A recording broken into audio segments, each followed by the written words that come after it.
আসসালামু আলাইকুম ভাই বোনেরা। শীত আসার আগে এই পিঠা বানানোর উৎসব চলছে আমাদের বাসায়।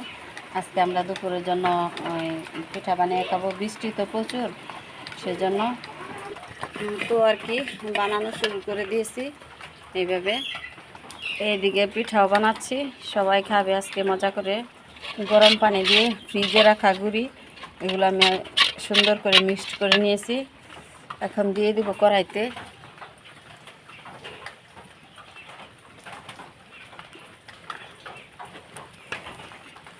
এবার একটু ঢাকনা দিয়ে দেবো।